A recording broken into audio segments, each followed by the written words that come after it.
तो जय हिंद दोस्तों, स्वागत है आप सभी का एक बार फिर से आपके अपने YouTube चैनल करण स्टडी वाइन में। तो दोस्तों, आज के लेक्चर में हम आपको वृत्त से संबंधित सभी महत्वपूर्ण परिभाषाओं को बताएंगे। अगर आप इंटरेस्टेड हैं और आप हमसे कुछ सीखना चाहते हैं तो कृपया हमारे साथ वीडियो में अंत तक बने रहिए।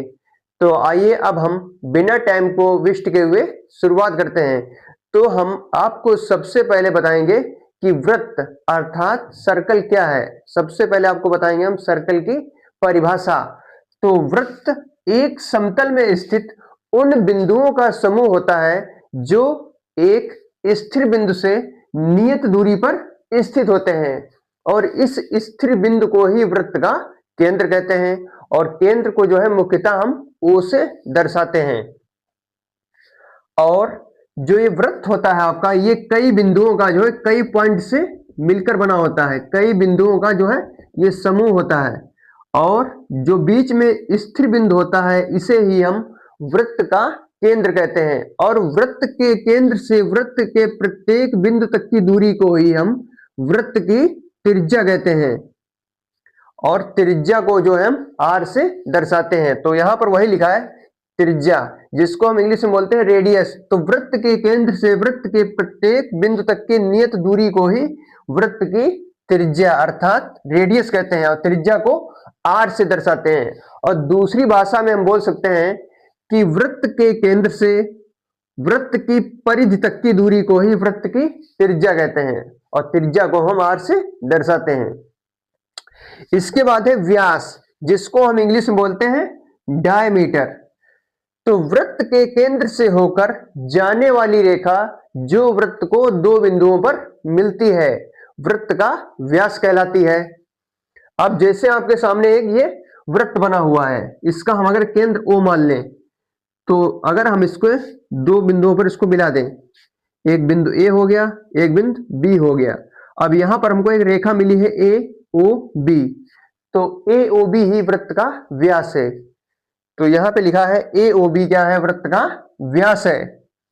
और वृत्त का व्यास जो होता है ये त्रिज्या का 2 गुना होता है।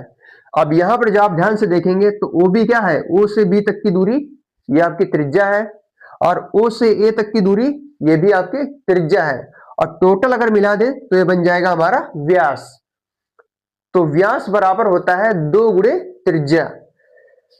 जो वृत्त का व्यास होता है त्रिज्या का 2 गुना होता है, और व्यास बराबर सूत्र होता है 2 गुणे त्रिज्या। और किसी वृत्त में व्यासों की संख्या जो होती है अनंत होती है। अगर कोई वृत्त बना है तो उसमें हम जो है अनंत व्यास खींच सकते हैं। अब जैसे मान लो आपके सामने वृत्त बना है, तो यहां पर जो है हम कई व्यास जो है खींच सकते हैं, असंख्य व्यास खींचे जा सकते हैं यहां पर। तो यहां पर जो है हम अनंत व्यास या असंख्य व्यास खींच सकते हैं। और वृत्त के सभी व्यास लंबाई में बराबर होते हैं। अब जैसे आपका पहला व्यास है AB, अगर दूसरे को हम दे दें CD, तो जो AB है CD के बराबर हो जाएगा। अगर हम तीसरे को दे दें EF, तो AB बराबर CD बराबर EF, ये जो सभी व्यास हैं सब लंबाई में समान होंगे। अब इसके बाद जो है हम आपको वृत्त की परिधि की परिभाषा बताएंगे।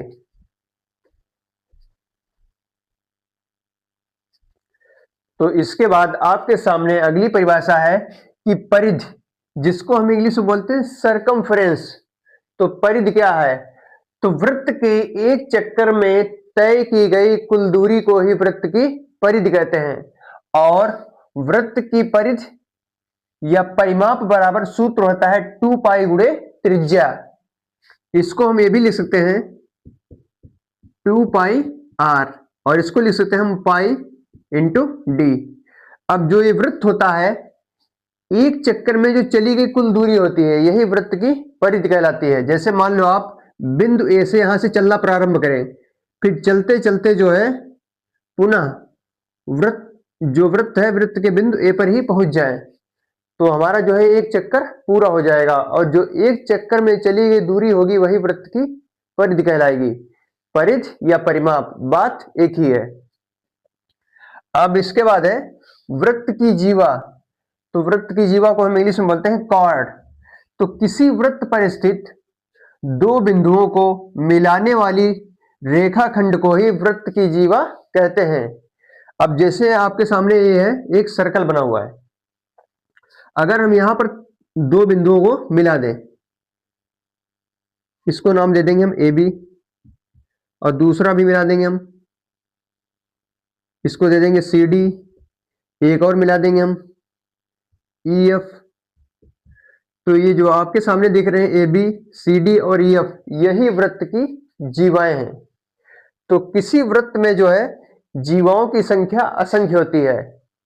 तो यहाँ पे आपके सामने लिखा है कि किसी वृत्त में समान लंबाई की अथवा भिन्न भिन्न लंबाई की असंख्य जीवाएं होती हैं, और वृत्त का व्यास जो होता है उस वृत्त की सबसे बड़ी जीवा होती है। अगर आपसे पूछ दिया जाए कि वृत्त की सबसे बड़ी जीवा कौन सी होती है, जो वृत्त का व्यास होता है यही सबसे बड़ी जीवा होती है, और बाकी जीवा होती हैं जो व्यास से छोटी होती हैं। अब इसके बाद है दूसरी परिभाषा है हमारी अर्धवृत्त, जिसको हम इंग्लिश में बोलते हैं सेमी सर्कल। अब जो वृत्त का व्यास होता है ये वृत्त को दो बराबर भागों में बांटता है, और प्रत्येक भाग अर्धवृत्त कहलाता है। अब जैसे आपके सामने यहां पर जो है एक हम व्यास खींच रहे हैं ए बी। अब जो यहां पर ए बी व्यास है ये वृत्त को जो है दो बराबर भागों में बांट रहा है, तो प्रत्येक भाग अर्धवृत्त कहलाता है। तो ये भी आपका हो जाएगा अर्धवृत्त, और नीचे भी हो जाएगा अर्धवृत्त। तो यहां पर आपके सामने जो है दो अर्धवृत्त बन गए हैं। अब इसके बाद जो है हम कुछ और महत्वपूर्ण परिभाषाओं को बताएंगे। तो इसके बाद आपकी अगली परिभाषा है कि चाप, जिसको इंग्लिश में बोलते हैं हम आर्क। तो किसी वृत्त या परिधि पर स्थित किन्हीं दो बिंदुओं से वृत्त दो भागों में बंट जाता है, जिनमें से प्रत्येक भाग जो है वृत्त का चाप कहलाता है। अब जैसे आपके सामने बना है एक सर्कल, वृत्त बना हुआ है। अगर इस पर हम कोई दो बिंदु ले लें ए और बी, और इनको हम जो है मिला दें, अब यहां पर जो है वृत्त की परिधि जो है ये दो भागों में बंट चुकी है। अगर यहां पे हम नाम ले लें x और एक ले लें y, तो यहां पर जो है ए एक्स बी, जो ए एक्स बी आपको दिख रहा है ये आपकी हो जाएगी लघुचाप, और ए वाई बी ये जो हो जाएगी ये आपकी हो जाएगी दीर्घचाप। तो जो ए एक्स बी है ये हो जाएगी आपकी लघुचाप, और जो ए वाई बी है ये हो जाएगी आपकी दीर्घचाप, और जो ए एक्स बी है इस पर हम जो है चाप का निशान ऐसे लगा देंगे। ये हो गया हमारा चाप का निशान। और जो वृत्त की चाप है इसकी हम दूसरी परिभाषा भी बोल सकते हैं कि वृत्त की परिधि के सतत भाग को वृत्त का चाप कहते हैं। तो हम लिख सकते हैं, या वृत्त की परिधि के सतत भाग को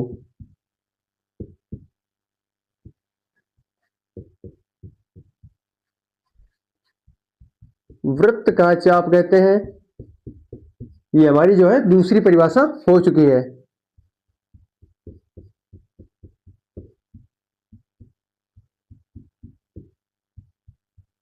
और जो चाप का निशान होता है इसको कुछ इस प्रकार से हम दर्शाते हैं, जैसे यहाँ पे लिखा है ए एक्स बी जो है ये लघुचाप है, और ए वाई बी ये दीर्घचाप है।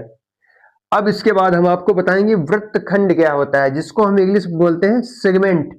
तो वृत्त की प्रत्येक जीवा, जो वृत्त की जीवा होती है ये वृत्त को जो है दो भागों में बांटती है, और प्रत्येक भाग एक वृत्तखंड कहलाता है। अब ये आपके सामने एक सर्कल दिया हुआ है।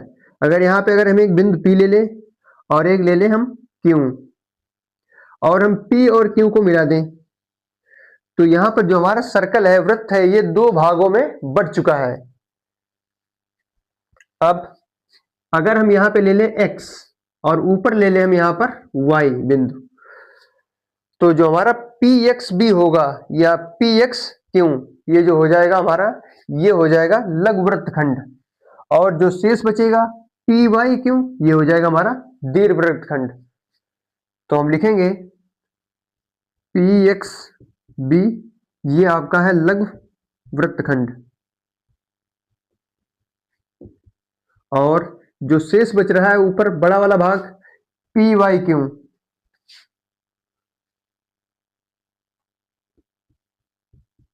यहां पर आपका जो है क्यू ही होगा, ये आपका हो जाएगा दीर्घ वृत्तखंड।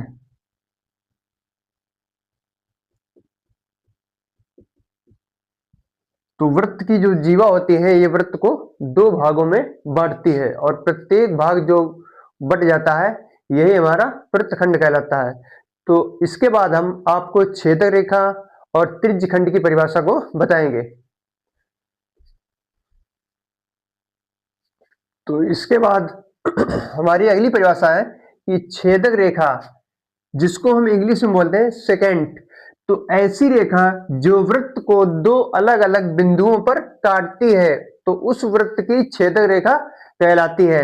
अब जैसे आपके सामने ये एक सर्कल बना हुआ है, तो यहाँ पर एक बिंदु एम पर काट रही है रेखा और एन पर प्रतिच्छेद कर रही है, तो जो पी क्यू हो जाएगी यही हो जाएगी आपकी अभीष्ट छेदक रेखा। तो यहाँ पे लिख देंगे हम पी क्यू वृत्त की छेदक रेखा है।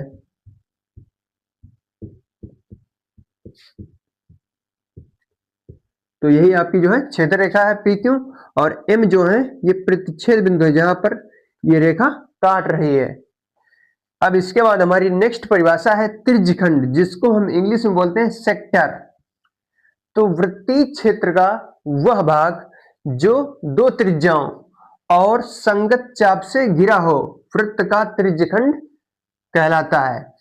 अब आपके सामने यहाँ पर एक सर्कल बना हुआ है और यहाँ पर जो O है ये वृत्त का केंद्र है, और ए बी यहाँ पर जो है ए ओ और ओ बी ये क्या है, ये वृत्त की त्रिज्या है।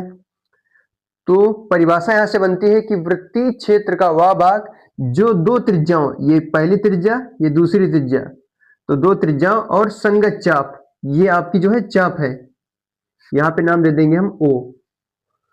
तो वृत्तीय क्षेत्र का वह भाग जो दो त्रिज्याओं और संगत चाप से घिरा हो वृत्त का त्रिज्यखंड कहलाता है। अब यहां पर आपकी दो चाप दिख रही हैं, एक है ए ओ बी और एक यहां पे नाम दे देंगे हम सी। तो ए सी बी ये हो जाएगी टोटल पूरी, ये हो जाएगी आपकी ए सी बी। तो ए ओ बी ये आपकी हो जाएगी लघु चाप और ए ओ बी ये हो जाएगी आपकी दीर्घ चाप।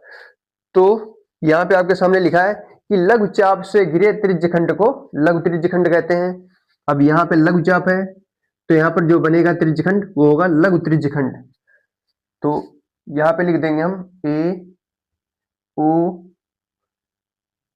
बी, यहाँ पे नाम दे देंगे हम सी और यहाँ पे दे देंगे डी। तो ए ओ बी सी ये हो जाएगा आपका लघु त्रिज्यखंड।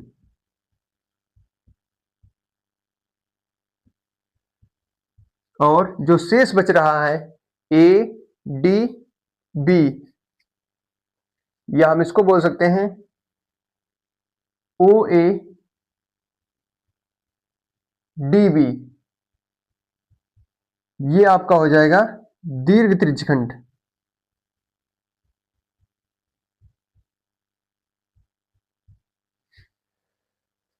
तो यहाँ पे लिखा है लघु चाप से घिरे त्रिज्यखंड को लघु त्रिज्यखंड कहते हैं और दीर्घ चाप से घिरे त्रिज्यखंड को दीर्घ त्रिज्यखंड कहते हैं। अब लघु त्रिज्यखंड और दीर्घ त्रिज्यखंड के कोणों का योगफल 360 डिग्री होता है। जो यहां पर कोण बनेगा ए ओ बी, जो कोण होगा ए ओ बी, और प्लस कोण जो ये बनेगा आपका ए ओ बी, या लिख सकते हैं यहां पर बाह्य कोण ए ओ बी, ये बराबर हो जाएगा आपका 360। अर्थात ये इतना कोण और ये प्लस इतना कोण मिलकर बनेगा 360 डिग्री। ये हो जाएगा आपका लघु वृत्तखंड, ये हो जाएगा लघु त्रिज्यखंड, और जो शेष बचेगा ये हो जाएगा आपका दीर्घ त्रिज्यखंड। और जो ये बीच में कोण बनता है ए ओ बी, ये हो जाएगा त्रिज्यखंड का कोण। तो यहाँ पर जो है हमारा लेक्चर कंप्लीट होता है। अगर आपको हमारा लेक्चर पसंद आए तो हमारे चैनल को सब्सक्राइब और वीडियो को लाइक अवश्य करें। तो आपको मिलते हैं हम नेक्स्ट वीडियो में, तब तक के लिए जय हिंद।